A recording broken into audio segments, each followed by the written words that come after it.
Welcome to another episode. Today I brought you another brand new release from GVM. This is the GVM Pro BD45R tube light, and as you can see, I'm actually being lit by the very light. They actually sent me two here. I have reviewed other tube lights here before, but this by far is the best tube light that I've ever had, that I've ever seen. So don't go anywhere, stay tuned, I'll be right back.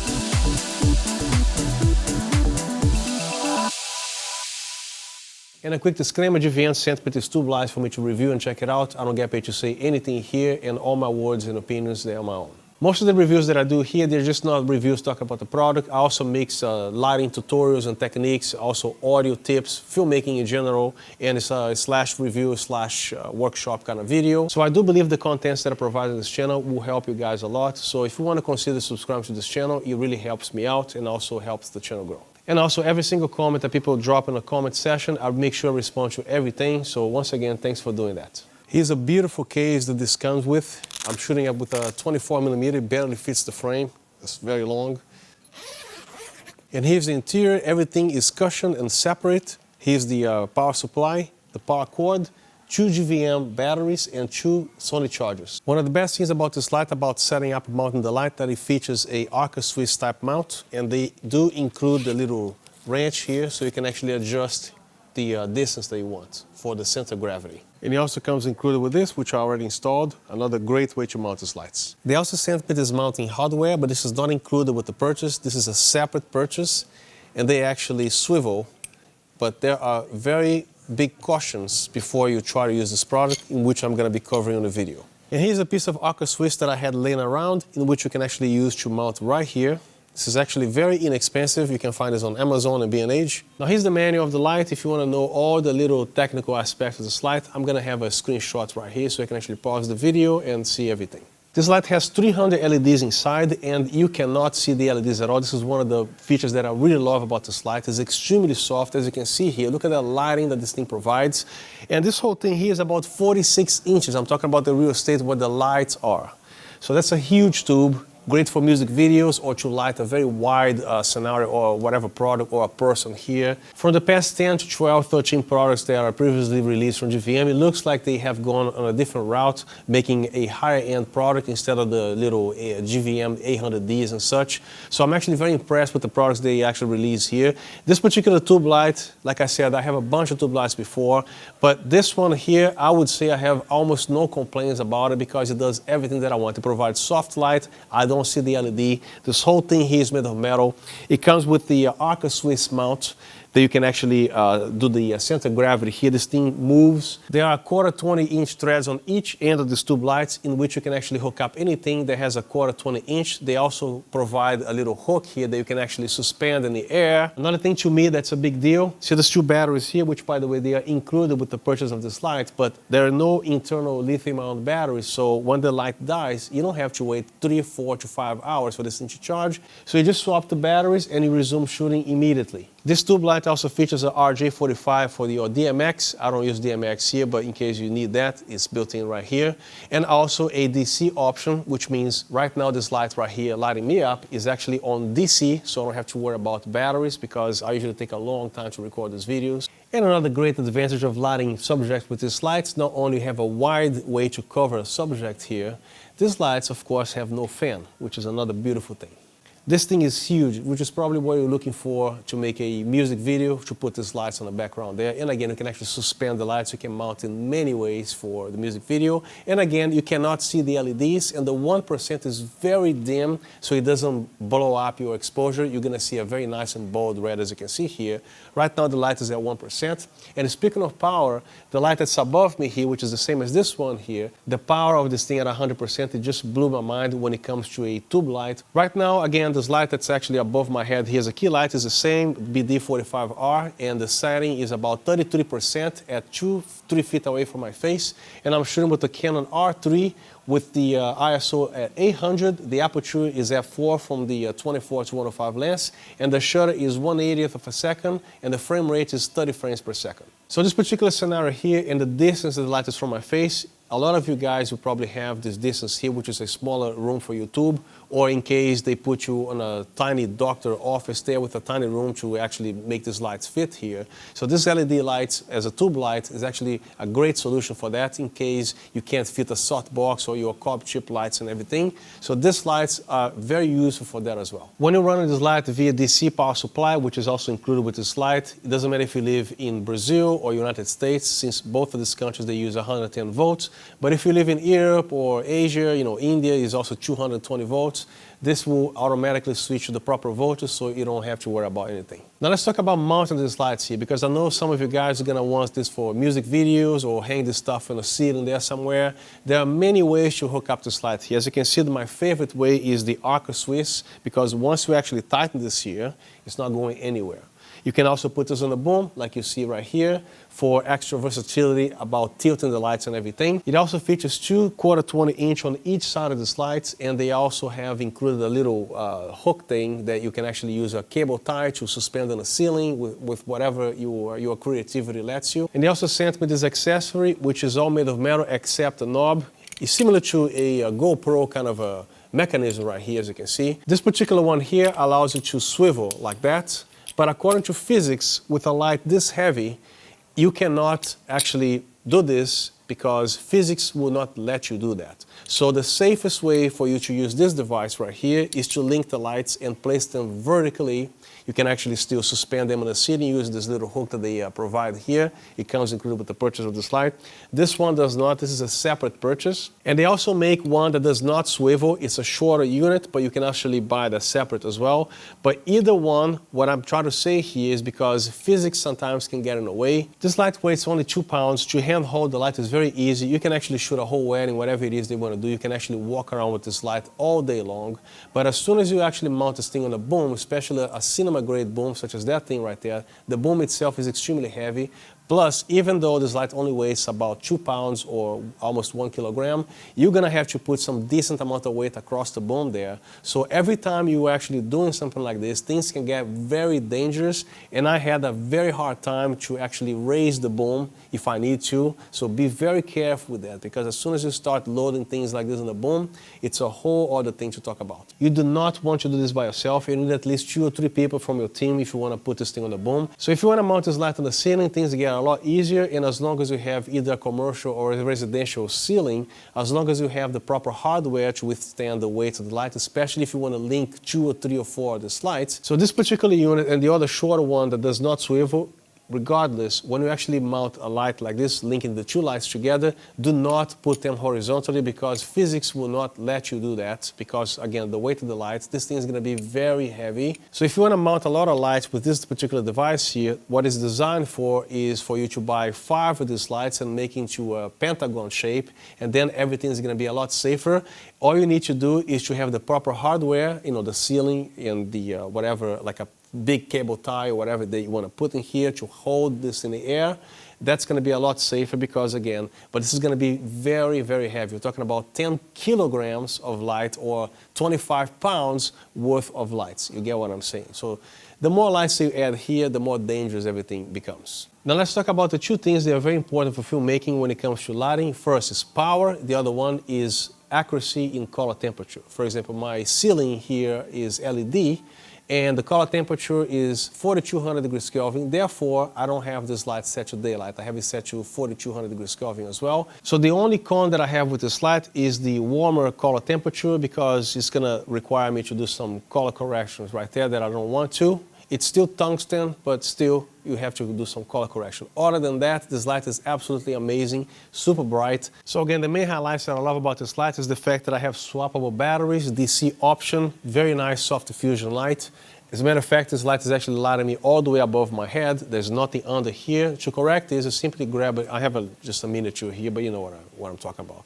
You simply fill the shadows right there, but the light that's coming in my face here is very nicely diffused. Plus, most of you guys shoot at f2.8 or maybe f1.8 or f1.4 most of the time because of the super blurry background that requires very little light. I can actually put this light like 20 feet away and still have decent light connected up to 100%. So this thing is very bright, very powerful.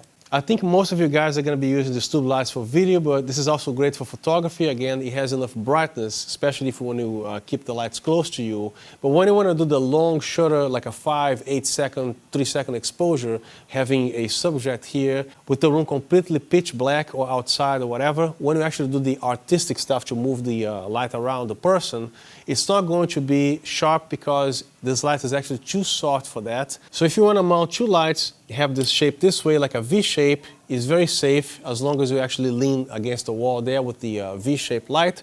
Or again, if you actually have a very strong zip tie or anything that provides safety to hang it in the air like this, you can do so. Except to have both lights this way on horizontal. That you do not want to do. Right now I have the key light set to 5600 degrees Kelvin, which is slightly warmer than I would like for daylight. So you either dial 60-some hundred Kelvin on that light or over here on the camera. Right now the key light is set to 35%. The back light is set to 40% into the HSI in magenta.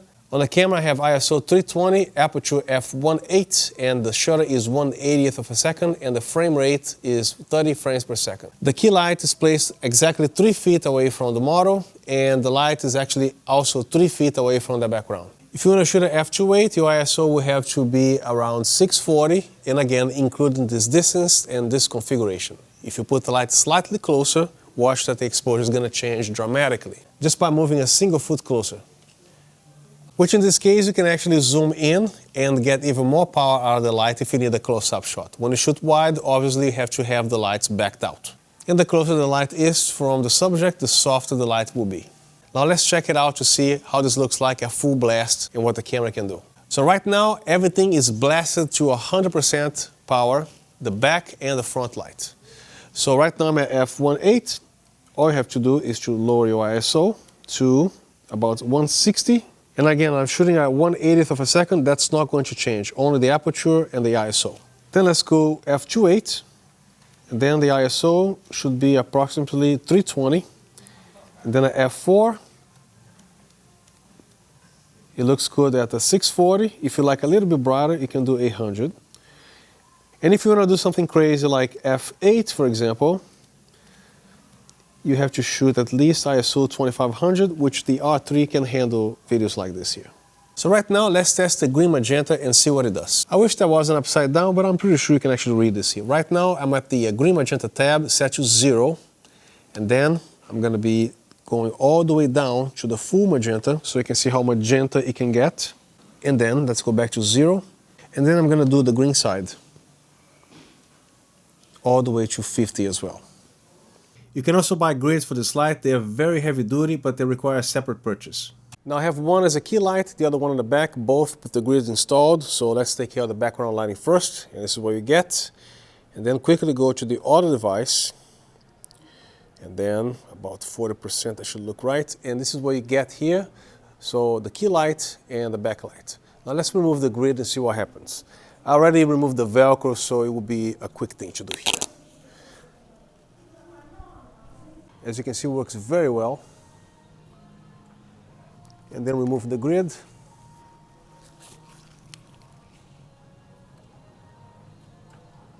Now if you want to use a boom like this, no problem. This is a fairly light boom. But again, when you actually use an industrial grade like that, that's going to be really heavy. But this one here, no problem. So as you can see, I still have the part that suspends the light here, no problem. This whole thing is designed for convenience. You simply drop the light right there. And then this whole thing sits well like this, and then you Velcro. Nothing gets in the way of its functionality. And then when you pick it up, you either hold it from here or from here. And here's what it looks like inside. And now, so this whole thing detaches apart, so you can actually remove everything if you want. Each grid is detachable. You simply lift the light, it's out of here. Now let's take a look at the back panel of this light. Press and hold. Here's the actual CCT. So here you have these buttons, the tab button, the mode button, plus and minus buttons, and the on and off. Right now my CCT is currently selected to the intensity, so you can actually do increments of 1. When you press and hold, it goes very quickly from 0% all the way up to 100%, and it's a lot faster with the app. To select what you want to change, you simply press the tab button, and then now the color temperature is highlighted in 100 Kelvin increments, from 2700 Kelvin all the way to 10,000 Kelvin. Press the tab once again, now you're doing the green magenta shift. And as you can see, it dramatically changes the look here, the green and magenta. It's not only a little bit. So minus 50 is going to give you a lot, or you can actually do just a little bit here. Then to change for something else, you just press the mode button, then you have your HSI, and you have the RGB, and you have the effects, and then the pixel. Then pressing the mode again, you access the settings. Here you can choose between master or DMX. Next we have the Bluetooth. Press the tab button again, and then you can actually choose yes or no. I'm not going to touch that because I need the app right now. And here's your DMX settings. Press the tab button again. Press it again to access the language, which is Chinese or English. Press it again, is the version. Then you press mode again, takes you back to the CCT. And obviously this is your DMX inputs here, and also a DC input. And the lighting right here, I actually have the other BD45R to light this particular piece here. Now let's talk about this app here. It never crashes, never freezes, it just works. Right now I have the BD45R, which is this one here connected. I didn't try to connect this one yet. I actually did 5 minutes ago. It did not want to connect. I just took it out of the box. So all you have to do, in case this doesn't want to connect to this app here, just do a factory reset or reset the Bluetooth. So let's do this right now. I just did the factory reset. Now before you hit start connecting, make sure you actually hit the little check mark right there, appears in blue, and then you connect. So it takes a few seconds here, but once this thing connects, it's connected. You can actually close the app, reboot your phone. When you come back here, this light is going to be here. There you go. Then done. Then you can choose on the bottom here you have the BD45R, and on top the BD45 Then all you gotta do is click here on manage. Let's set the proper intensity right here. That should do. So here's the green magenta to show you what the green magenta does. Let's slide this all the way to the magenta, and also all the way up to the green. So green, magenta. There's a lot of room to play with it here. Setting back to 0. And then you have the presets here, 3200, 4300, 5600. Then it goes from 2700 degrees Kelvin all the way to 10,000 Kelvin, and back to 5600 we have this here. You can also turn the light on and off on the top right. You can also save your preset. Then you have the RGB, the HSI, the lightning effects, the pixel effects, and the rhythm effects. This actually is sensitive to sound. It's not entirely accurate to the beat of the rhythm, but as long as there is noise, this thing is going to be flashing and doing all kinds of things right here. I'm not going to take too much time with this app. I just want to point out some of the new features that they introduced with the rhythm effects and the pixel effect and the overall here, and just a couple effects. So going to the RGB, you can actually have same thing as the HSI, or you can actually choose the slider, just the blue, for example, or just the green, or just the red. Come back to the HSI here. Here's your intensity, and then you can dial the colors or desaturate the color to the center. I just found out that when you desaturate the light, I think, or I guess this light has RGB WW, because the white light that's outputting here, it's actually good for face, because usually it's like a pink whitish thing when all the RGB colors are combined to the, you know what I'm saying. But apparently this goes back to daylight, which is pretty nice. Let's see the intensity here. Yeah, it looks like I'm right. All right. So a little bit of the effects, turn it on. You have the lightning. This is actually great because you can actually make the lightning as cold as 10,000 degrees Kelvin. Then you have the rate here from 1 to 9. And the intensity. Now the coolest thing about the GVM, what they do here, this is not going to be going on forever like most lights that I tested here before. So once that's stopped, this is not going to continue to do anything until you signal the person to do, hey, I want another lighting, doing the movie take or whatever. And then you come here and do this, and then you stop. You can also trigger it. And then, as long as you don't press the trigger again, the effect will not play. Press the trigger again. I think that's pretty genius here, because this is very important. What you don't want to have is this thing coming on every 3 seconds, every 5 seconds, when you don't need the lightning effect. Then you have the police here. I think the most realistic is at rate number 9. At least 1 or 2 cops out there or something like that. Now let's check out the rhythm effect here. At the bottom left, you hit the play icon, and then as soon as you speak or there's noise coming in here, the light is going to behave like this here. Once there's no noise, nothing happens. Then you can actually do the music. At the bottom right, click on the plus button, and then you can actually import from your computer, from folder, for whatever it is they want to do here. Then lastly will be the pixel effect. Then you can actually do all kinds of colors right here. And then the next one is going to be the rainbow. Then the next one is the block game. I'm just briefly showing you guys here. So it has the ping pong. So make sure to hit the play button at the bottom so the other previous effects is not going to be playing after you select a new effect. So hit stop. The next one will be the wave, hit play. Then you can actually adjust the hue, saturation and all, intensity. Next one will be the meteor. So right now let's go to the speed 10 so you can see quicker here. This one I have to close my aperture a little bit. So here's the speed for number 1. It's pretty much static. And then in the middle here it does this. And then all the way to the number 10, number 9, number 8. Then you can actually change the direction. And that's pretty much it for the app. Okay, so right now I have the R3 set to 5600 degrees Kelvin in manual Kelvin degrees. And this is what the light looks like at 5600 degrees Kelvin. So you have this here. Switching to 3200 degrees Kelvin. Still with the camera set to 3200 degrees Kelvin, it looks like this here. Now the camera is set to 3200 degrees Kelvin, and so is this light right here. Now apparently with the 3200 degrees Kelvin, I have to gain a little bit on the light here to about 10%, about 44. That should bring it back to the correct exposure. And of course, when I jump to 5600 degrees Kelvin, it's going to be blue because the camera is set to 3200 degrees Kelvin. This light, each one currently retails for $479 US at B&H and possibly on Amazon. So as of today, this light is on B&H for $399 instead of $479. So if you want to buy this light right now to take advantage of the sale, this is the time to do it. But I can't guarantee the price is going to stay there because I'm not B&H, but it's on sale right now. I particularly like the longest tube that I can possibly have, but if you're looking for something smaller, they also make the GVM BD45R, which is half of the size here. And it's also on sale at B&H for $219, when the retail price is actually $299. And just in case if you are interested in a cinema-grade, low-profile stand, look at this bad boy right here. This thing weighs like a ton. Look how beautiful this is. This is a B&H brand from Impact, and I'm going to leave the link in the description in case you're interested in this product. So that's the end of my review. I hope this video has been helpful to you. If you like what you saw, you know what to do. So once again, thank you very much for being here, and I'll see you next time. Once this channel reaches about 1 million subscribers, which should deserve that, and I'm gonna be like, hey, what's up everybody? It's your boy Louis right here, you know what I'm saying? At the end of the review, I'm gonna give each one of y'all one free GVM BD45 just by watching my video. This is something that you get. If you're interested in how I'm mounting. Okay, I'm recording here. Do I like it? Yeah, I like it. And just in case, if you're interested, you're in a shot. Okay. Hi, everybody. Okay.